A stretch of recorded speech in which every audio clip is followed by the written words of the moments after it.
Okay, let me see. I am going with this. How are you guys all doing today? What happened to my special camera setup I had here just a minute ago? There it is. Oh, okay. Sorry guys, you were seeing like the ghost of live streams past coming up there with my like mat hangouts and so on. This is something called a scene. I just realized my thing is a little lopsided. There we go. Okay, so for anyone who doesn't know, is my microphone on this time? I hope so. I am Benny Lewis from Fluent in 3 Months, and if you are subscribed to my email list, you will know ahead of time when I'm doing hangouts like this one. Otherwise, make sure you click the notifications, the little bell icon in Facebook or YouTube. I'm doing this on many streams at once. Anyone over at Beam will see me, Twitch, Periscope, and so all your comments are coming through, and today's moderator James is going to be sharing them with me. And I'm going to try and stay on topic today because I have been doing loads of general Q&As. And today I wanted to actually talk about my language learning library. So I wanted to have a look at some books which you can actually see here. I just noticed you can actually see a little bit of my window behind there. You can see what I'm seeing in just the top little corner. Look, I'll show you me. Hey, look at me. I am sneaking in from my books at the top. So you guys are seeing that on the screen. So let's see what your comments so far. You guys are saying hello. Chris, I did get your message. I noticed the sound at the intro. You guys were hearing the Skype little pings. That's very funny. How I turned off my microphone. I turned on the system sounds. It's still a learning process, but at least we're rolling now, and I know I'm going to be able to try to make this interesting for you guys today. So, ni hao to Rocky. Hey, back to you, Vittorio. Let's see, we got Hygerlach. We got Brennan who says Giakic. Mergic. And Daniela who says Hola. And, I don't even know what this language is from Vittorio on YouTube. It's Kurole Baoni. I have no idea if I was supposed to say it that way. I don't know what language that is. Anyway, I'm glad to see some familiar faces popping in here today. I'm glad I'm coming through loud and clear. And I am able to read some of the messages on Facebook, on all of the streams actually. But I'm not going to be paying much attention to them because James is going to be sending me your questions related to these books most of the time. So today, I wanted to show you my grammar books. Now, before I get into this, I want to make something very clear when it comes to grammar books. I made a big mistake when I first got into Spanish and while I was studying German in school of thinking that the problem was that I didn't know enough grammar, and that's the reason I wasn't speaking the language. So I tried to study the grammar, and that was not a good idea because as an absolute beginner, grammar was giving me all this information I couldn't really apply. I always tell people it's kind of like, I don't know, the rules of feng shui, if you care for that, the where you place your furniture in a house to get everything your zen flowing. I don't know stuff about that. But imagine trying to follow those rules when you had no furniture. That's how I see learning grammar as an absolute beginner.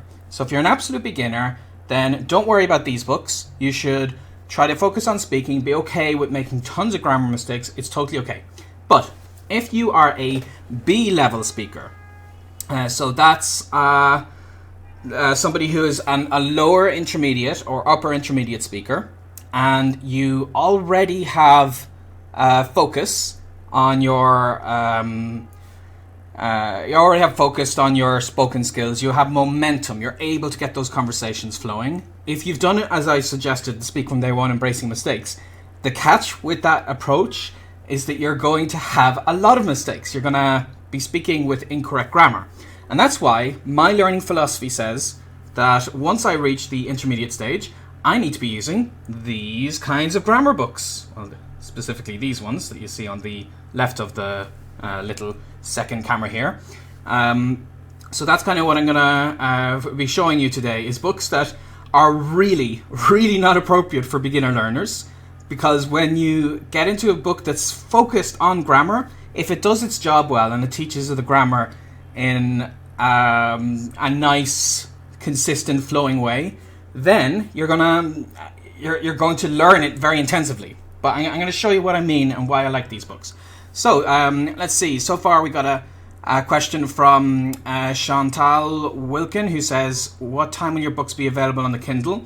Good question. So these books here, the language hacking books, have been delayed for showing on the Kindle, which, because of a contract we have, also delays them to be shown on the Google Play Store. So very sorry about that. It's because of how visually complex they are. We need to make sure that they work in an enjoyable way on the Kindle. And unfortunately, that has taken a lot more time than we thought it would. So the publishers are working on that. I'm very sorry about those delays. But we're fixing them so that it'll be fixed for the long term. So like all the future languages we'll be doing with language hacking will work very well on the Kindle. And then of course we'll have EPUB versions on Google Store and so on. So very sorry, I don't know when they're going to be finished because I'm not in charge of that. The publisher is. Feel free to email the publisher and they can give you more details on that. So next, I wanted to. You guys might actually notice a little bit of consistency in these books. So I'm gonna. They're all. Let me adjust the camera slightly. There we go. These four are all from the same publisher. So I'm gonna open up and show you what those are all about. But just seeing some of your questions coming in. Christopher Robinson says, "Always love your live videos. I need some great grammar books for Spanish. Any recommendations?" Yes, actually.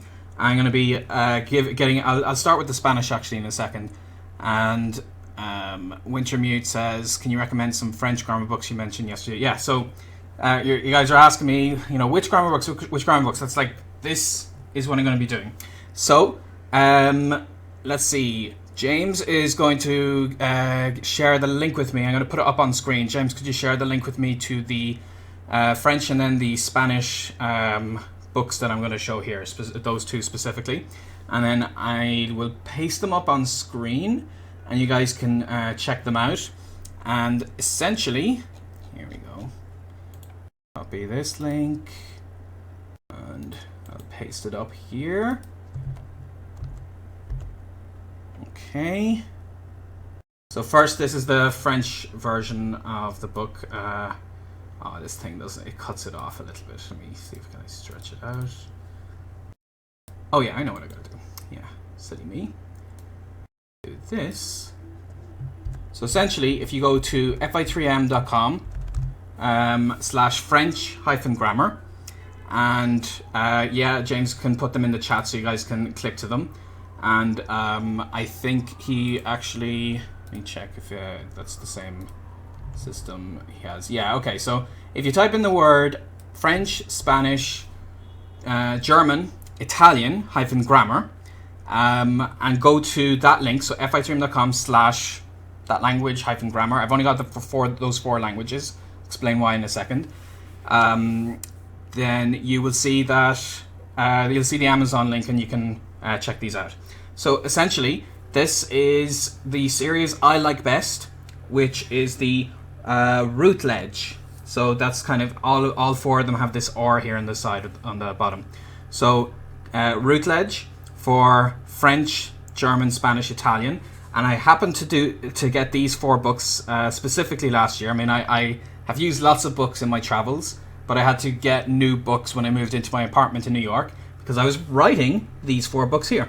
So I used these as a reference to help me to write these books.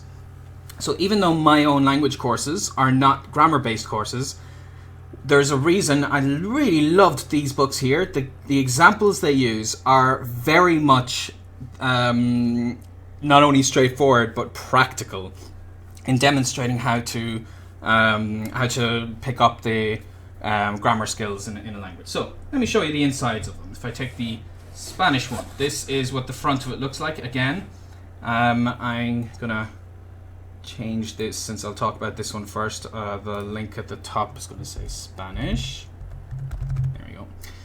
So, a new reference grammar of modern Spanish. Now, the catch with this book is that you are not going to be able to, as I mentioned, study it as an absolute beginner.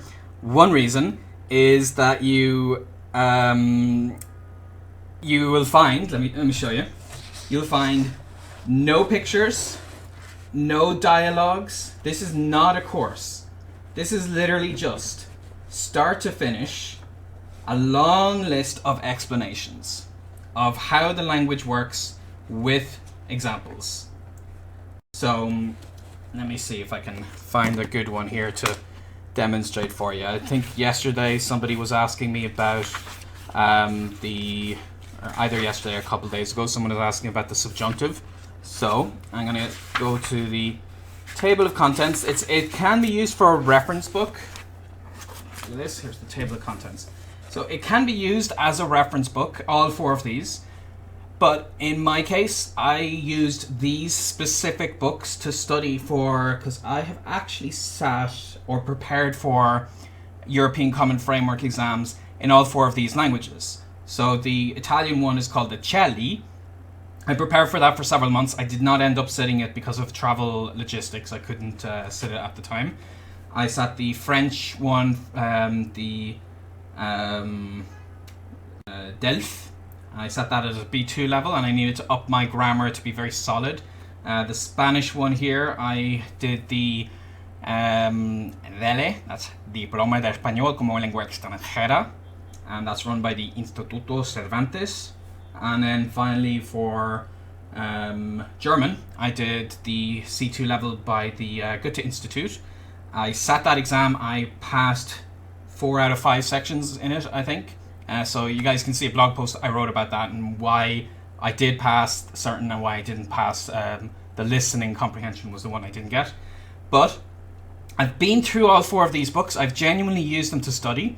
And I bought them again a second time last year to help me to write my own language courses because of the examples used. So taking the Spanish one, you can see all of these things here. So let me see. I want to look at the subjunctive just to give you guys a good example. So we got use of indicative. Okay, subjunctive, page 241. So you think of something specific that you're having issues with. If you've already gone through, if you've gone through beginner courses, there's going to be stuff in here that you don't really need to revise because you'll be aware of it. You'll understand its usage. Okay, so let me see. Yeah, so this one thing I really liked about this is the list of examples that it gives that illustrate your point. So, for instance, if you have a statement of influence, this is a good example here. So, statement of influence plus K. These are some of the verbs that tend to lead to that use of the subjunctive. So you can, what I did to kind of acquire the subjunctive was I learned through the examples rather than learning the necessarily focusing on the logic behind it, because sometimes that logic requires so many rules that it's actually easier to learn the examples. So here you can see if you happen to use oponerse a que, to be against, pedir que. So this one is one that comes up a lot, and that's what I would say. Like, I'm asking that you all arrive early, you know, and you would say quiero pedir. I want to ask quiero pedir que todos lleguen más temprano. Or whatever way you're going to say the phrase, you know that the word that follows it is going to use the subjunctive. So this long list of examples, and all of these are statements of influence. So this is a very specific list. It's not what you would find in a lot of courses is You might find one page that gives you a small list of examples, but this has an entire chapter devoted to just the subjunctive, explaining every little minor use of it that you might need. As a beginner, who cares? You don't need to know all that. But if you're sitting a C2 exam, you're going to want to know all of those cases, especially because I don't know if they still do it, but the Spanish one, that when I sat it, it had its own grammar section in their exam. So that is the Spanish one, and I'll show you just the inside of the other ones here. Let me start with the French one here. Whoops. Okay. Well, let me, before I go on to the French, have a look at some of the comments that James has been telling me you've been asking. You've been typing in here. Okay, so Kat asked, what books can I use to learn Chinese, Japanese, or Korean? I actually, if you look at my Instagram, so that's instagram.com/irishpolyglot. Let me actually write that up here very quickly. Instagram.com/irishpolyglot. Firstly, you will see my most recent one that I uploaded today. I went into the Kinokuniya bookstore here in New York, and they have a huge section of Japanese learning books. So if you have access to one of those stores, they have them around the world. I'm not sure if they have them in Europe. If somebody knows the answer to that, definitely let us know. But I spoke at one. I actually signed Fluent in 3 months at the Kinokuniya in Singapore. I know they have one in Malaysia. I know obviously they would have them in Japan, but they have them here in New York. So you go to that bookstore and you will find a bunch of them. But specifically the ones that I used, if you go through my history of Instagram, go way back to, I don't know, 3 or 4 years ago, whenever I had my Japanese project, you'll see I took a picture of the books that I used, and I did a lot of research to decide which books I was ultimately going to use for my goals. So this doesn't say they're the best books overall. Like a lot of people would know that like being able to use kanji was not a huge priority for me. I wanted to recognize it, so I did get remembering the kanji. But other than that, I was happy to stick to hiragana, katakana. So my books kind of were influenced by that. But you'll see that on my Instagram. So I hope that answers your question. I do have some Chinese books here with me that I will gladly show you next time. Today I wanted to focus on these particular European grammar books. Okay, let's see, which books did you use? Yeah, you guys want to see other language books. So I'm gonna try and focus on the ones I have here today, because I do have other books in other languages. Just make sure you click the notifications bell to see when I'm doing these live things, or that you're on my email list. Just go to fluentin3months.com and sign up to that email list. I'll tell you guys when I'm doing part 3 of the tour of my language learning library, and I'll show you the books for the Asian languages next time for sure. Okay. And we have a question about the colloquial series. I have the colloquial books here as well, and I am a big fan of them, so I'll explain why in another session, because I wanted to focus on my grammar books today. Chantal asks, is there a French version of these grammar books? You should be seeing that here. Let me put that link back up for you guys to be able to access it. fi3m.com/French grammar. Hopefully that's legible enough. So, yeah, check those out. And okay, I'm gonna keep showing the insides of these books here. Oh, James says maybe do they come in French? If you're looking for books in French, do I actually have one here that's in another language? Oh yeah. There's one of these that are kind of tucked away that I'm gonna show you guys in a second. If you're looking for books specifically in French, I'm a big fan of Assimil. Assimil do it all the way up to C1. Their books, I don't know if they have grammar-specific books, but their language learning books tend to be very thorough in how they explain grammar. And I might show you guys that the next time. But just while I'm on the grammar topic today, let me pick a point in French and show you guys how that is done. Here is something that I had so many issues with when I was learning French. with the adjectives. There's this thing that you have to decide if it's going to be following the article. They have like orders of the words, but let me see, and how to pluralize them, because that there's a lot of like irregular forms of the adjectives. But no, I'm actually thinking of something else. There's this thing in French that you have to figure out how a verb uses the if you guys who would know French know this one, that you have to see if you're going to use a or de or no preposition. And as a beginner, who cares? Just say whatever, you know. But as an intermediate learner, when you want to be polishing off your mistakes, then you're going to have to know that stuff. So in this book, you can see here's a long list of the table of contents, all the specific things you can do. Big fan of these books. So I am looking for, and I'm using my screen here to find it rather than just looking directly at the book. Yeah, I'll try to see directly. I'm looking to see where the verbs are that use those particular prepositions in them, because that part of this book helped me understand those finally. Yeah, here it is. So verbs which take this is quite a mouthful. Verbs which take infinitive verbs which take infinitive complements without a linking preposition, or preceded by the preposition a, or preceded by de. So I'm going to show you 297 as the page of this book, and here we go. So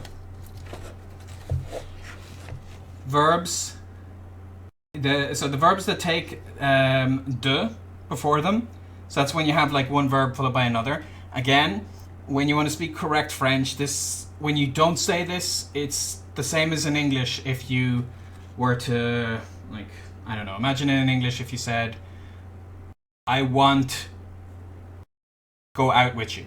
I want to go out with you, instead of I want to go out with you. It's that use of the preposition. They have that kind of thing in French. And here, for instance, you have to decide if it's going to be de or a or no preposition. So here, a nice little tip. It says that when it's a verb advising someone to do or not to do something, then all of these examples, again, the examples are the key. This is why I use these books as a reference when I was writing the language hacking books, because this theme of advising, you know that you've got, of course, conseiller de ne pas intenter de procès. So to advise somebody not to bring something to court. So all of these words that are related to advising, of course, there's déconseiller, which kind of means the opposite here. So, like, you know, that is just another thing that for me personally, it's not the kind of issue that's going to prevent you from speaking the language, but knowing that it's proper French, not just to like memorize them, but knowing that the use of de comes because I'm advising, that helps me a lot, because that kind of logic is going to, and understanding it and seeing the examples here is going to help me see why it's conseiller de rather than conseiller à, or just conseiller with no thing after it. So that is the French version of the book.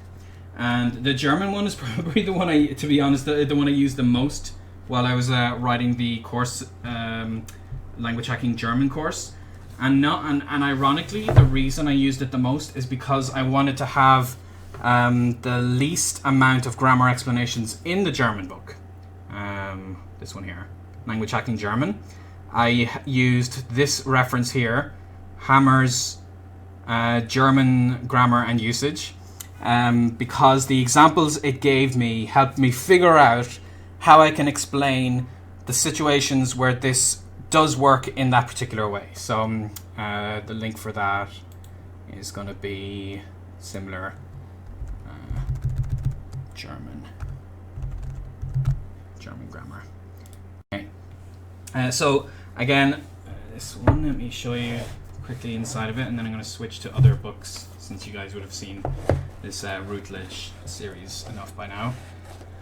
So, same kind of thing. You can see the format of these, they are not exciting books. These are not the kind of books that you curl up with next to a fire and, on a nice snowy day, with sipping your glass of wine while you peruse the pages, and you're on the edge of your seat. So you don't really use it for that purpose. So this, for me, is something you need to be able to process. You need to be able to handle thick grammar. And I feel like I was only able to use these books, because I already was speaking the language for a significant amount of time. So I was not as intimidated. I had enough experience that I had those aha moments. I always tell people that I got into grammar at the intermediate level, and then I would read a rule, and that rule was in these books. So you guys who've seen me give like the TEDx talks and so on, these are the books I was talking about that I use as an intermediate learner. I'm getting a little choppy with the... Yeah, my bitrate went down for a second there. So these are the books that I talk about in my presentations that I use to get those explanations. I would read them, and then I would think to myself, that's why they say that. My God, it makes more sense now. You see the explanation. That explanation is kind of wasted on you in the lower levels. Okay, so coming back to your questions, let me just push this in here. There we go. Coming back to your questions here. Let's see what you guys have been writing while I've been showing you these books. Okay, got more requests for English. I've been getting a few people requesting that I help out with English. I will do an English-specific recommendations, and we are going to be doing language hacking English at some stage. I'm going to confirm all of that hopefully this month with the publisher. Okay. Are there any series or publisher that cover less well-known languages? This is a question from Kelsey. Yes, I know for a fact, for instance, that Teach Yourself, again, if you look at that Instagram feed that I mentioned before, you'll see I helped Teach Yourself out with their stand they had in the New York Times travel show. And they had a lot of books there. They had books for so many languages, including lesser known languages, which I think is fantastic. It's one of the reasons I wanted to work with Teach Yourself, because I could start with these languages that are the big languages that you can get in many series that cover multiple languages. But by launching with those and showing that this series works, then I could work with them, because I know they have the experience, to do a language hacking Irish, or maybe a language hacking Welsh, a language I wouldn't speak, that I would collaborate with someone on. And even languages that are like Native American languages, for instance. So these are things I'm very excited about. Teach Yourself are very good for that. Assamil are excellent. The catch with Assamil is that you probably should speak French if you want to use their broad series. But on that point, before I continue looking at the questions that James has put aside for me, I have this tiny little one here that I wanted to show you guys as an aside while I was in grammar mode. That this is the book I use to help me with my Dutch. And laddering is something I mentioned in a previous live Q&A. Laddering is when you learn one language via another, such as using Assamil in French to learn another language. But the thing is, German and Dutch are somewhat similar. They're in the Germanic language learning family, and I had a big issue that I kept mixing up the two languages when I tried to speak Dutch. So to help me get around that, I actually found this book in German explaining Dutch grammar. And this had been a huge help for me, because it firstly is going to explain, it's not going to waste a lot of time explaining things that are concepts I would already be very sure of from speaking German. Things like, I don't know, genders on nouns, that kind of thing, you would be relatively confident in. Certain ways verbs work. There are things that are common between the two languages, but this way you're only learning what is specifically different between those two languages, and you're learning it through the language you're confident in. So this helped me segment the two languages in my mind, and I got started on it. I plan to continue it. I might have a trip coming to Amsterdam in March and or April. I forget which. Yeah, April, I think. And I will be studying this book to help me with that. So this, you can see the whole thing is explained in German about Dutch vocabulary. This is Grammatik und bündig Niederländisch. Probably didn't say that very well. I need to work on my switching between languages, keeping my accent working in that case.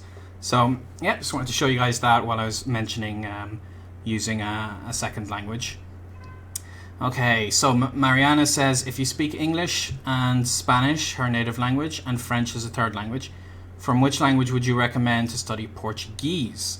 Okay, if you're a native Spanish speaker, I would highly recommend you study Portuguese through Spanish, because for the reason I just gave, that I studied Dutch through German, they're closer. So you are reducing your workload, because if you took a course in English or French, there are more differences, so they'll explain how things work that you already know in Spanish, especially as a native speaker. So, I don't know, like the preterite, for instance, the simple past. You might start learning a lot of things about how the simple past works in Portuguese, but those same things would work in Spanish, so you'd be wasting your time on those pages. So I would find a book in Spanish about Portuguese grammar, if that makes sense. Okay. Ator12mg asked, do you use bi-directional text? I do, and I think I have some here that I'm going to mention in one of my future hangouts. Let me see. Okay, I think that's stopped my little my camera was kind of stopping and starting there. I think I figured out why. Okay. And Mariana also asked, will I be doing hacking English? And yes, I would say I will be doing that. Okay, so let's see what else I wanted to show you. On that question of Portuguese, this is another option. So this, I don't know, James can actually copy the link for me, and I'm going to paste it in for you. This is just a random book that, rather than ordering online, that I happened to pick up while I was in Brazil. Oh no, my screen is stopping and starting. Well, it wasn't what I thought it was. So this is a random book that I picked up while I was in Brazil, and here is how you would find it if you want to get it online. And change that to be FI3M. There we go. So Mini Grammatica. And this is a cute little book that helped me get on top of my Portuguese, because I had reached a stage in Portuguese where I was a confident speaker, but I was making tons of mistakes. So this is a book in Portuguese about Portuguese grammar. So if you feel confident enough, and I normally, an intermediate stage, I have tried to do this. There are books that are there's a very good book in French about French grammar, and I tried to use that when I was an intermediate level, and it was way above my head. I couldn't handle it. So cases like that, where you're trying to learn through the language itself, and you're reading very complicated explanations, which grammar explanations tend to be, I don't know if it's the best idea to use a book in that language. But I was able to do this with Portuguese, because Portuguese and Spanish are so similar that I was relying on my Spanish, which was in the C levels, to help me give my Portuguese that little boost. So that's like a quick idea for you, if you wanted to kind of check that out. Okay, and then finally, what do I have here? This is another random book that I picked up, as you guys can see, for just €3. I have the price tag on it still. This is about specific issues. So this is another one of those reference books that I think it's in alphabetical order. yeah, that you can be like searching for whatever it is. What's this word? Saluti. So at a God, I forget even how to translate things when I'm in that language mode. How to farewell someone. How to greetings. Oh God. Greetings. I always forget these kind of words. Greetings and farewells. So that's this book is kind of partially grammar because it's like how to use the language in how to like the most up-to-date manual for resolving all of your spoken and written doubts in Italian. That's what the byline says. So that is that. Okay. And of course we have the language hacking books, and you guys can just, for all of those, you can go to the same place. That is just languagehacking.com. And all of these books, I made sure to make the grammar parts light. So I actually took what I found in these 4 books and I compressed them to how can I get the absolute minimum amount and yet still make it correct. And that was a very tricky balance. That's why I was so busy over the last year. Okay, so we got questions about other specific. Yeah, so I'm gonna let you guys ask me a few questions, and then I'll wrap it up. I definitely appreciate you guys all coming and checking this out. I will be showing more parts of my language learning library, because I know you guys had specific questions about like what I'd use for Chinese and so on. But I wanted to make this mostly about grammar and grammar books. I hope that you found it useful. So while let me catch up on just the general comments I've been seeing now, just to give you guys shout outs and so on. So we have Arash from Estonia, hello to you. And we have Sia Benny, Sia Stock from Elud and Potoki, and I presume are 2 Hungarians. We have Jimko, Ola Beni in Portuguese. So yeah, just wanted to give those quick shout outs for people. I hope the recommendations for Spanish, French, German, Italian here help you guys out. And what? Let me see if there's any general language questions I can do very quickly before we wrap this up with you guys. I'm just scrolling past everything. Oh wow, Theo didn't know that I've written books. Why do you think I haven't had language projects on the blog lately? It's for the last few years. Has not been because I've been sitting on a tropical island sipping my mocktail, thinking, oh, isn't life great, how I can relax all this time. I've been busier than ever because I wrote Fluent in 3 Months here in the very far right, and then these 4 books in conjunction with Teach Yourself, and to show you guys the proof, they have my ugly face on the cover. So, and a funny thing about these books, people always say, oh, Benny, was your head like photoshopped or something? And no, it wasn't, but it is an unnatural photo for a different reason, because the photographer told me to do this really funny thing when you're taking pictures of people for covers, and apparently this is something that happened with like Jamie Oliver when his cover image was getting taken, is you stick your head out like this, you do a little giraffe thing, and this is how you take the pictures. So that pose you see me doing, I'm like, so if you'd looked at me from the side, I would have been like, so random little factoid for you there on those books. Okay, let's see what other questions I see here. Theo hadn't realized, hashtag respect, hashtag respect right back to you, appreciate that.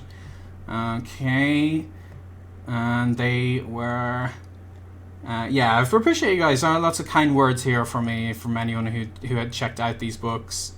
Okay, another question here. Daryl says, do you have or did you use any books learning Pinyin or Bopomofo? I actually had Bopomofo on my laptop because I bought a Lamborghini branded laptop that if I bought it here in America would have costed me $4,000, I think. But I went into the factory in Taipei and I brought the cash in local currency, and I got it for $1,200 or $300 equivalent, and that was a Lamborghini branded computer. And because it was in Taipei, it was a Toshiba, and because it was in Taipei, the keyboard was a Taiwanese keyboard, so it had Bopomofo. I did not end up learning Bopomofo because most of the materials I had, even though a lot of them printed in Taiwan, would have had that special alphabet. For anyone who doesn't know, it's a special way of representing Mandarin sounds that is used specifically in Taiwan. I learned through Pinyin because I think Pinyin is effective to help you to initially pronounce the language. And it's in most of the courses, and it's based on the Latin alphabet, so it's easy to get used to. So most of the books I learned were based on Pinyin because I didn't want to get into using Hanzi, the Chinese characters, so early. Okay, let's see any other quick questions I can get to. A few random ones that I might. You guys are welcome to ask me the random ones and other ones. And by the way, I should mention while you're still here, I will be doing some live videos during the week, and I'm going to mix it up. I might have one general Q&A. You'll see it in the title when it pops up on your notifications. I might do a general Q&A, but I had wanted to do a few other fun things with you guys. So you'll see that pop up. Make sure you are not only subscribed, but click the notification on my profile. You'll get it on your app. Your Chrome browser has a little pop-up it has as well if you're logged in. So just make sure you are subscribed to get notifications when I go live, because I'm going to be doing some more of these over the next few days. Okay, more random questions. Okay, all right. So yeah, Chantal says thank you very much for very good advice. You're more than welcome. Okay, so I think that I have gotten through as many as I can get through today. That are within the realm of questions I wanted to answer in today's live hangout. Thanks so much for joining me, everybody. Always appreciate seeing you guys. Sorry if the video has been a little stuttery today. I'm gonna look into that. But yeah, make sure to check out the links that we've been sharing. Make sure you are on my email list, so I'll tell you when the next specifically book and course live Q&A is. And then otherwise, you'll see me come up in your notifications for the next live hangout. So thanks everyone for coming, for joining. I always enjoy helping you guys out and sharing a couple of the things I've learned. And yeah, so I hope you have a very happy Sunday or Monday if you're over in Australia /Japan or whatever. And I'll see you very soon.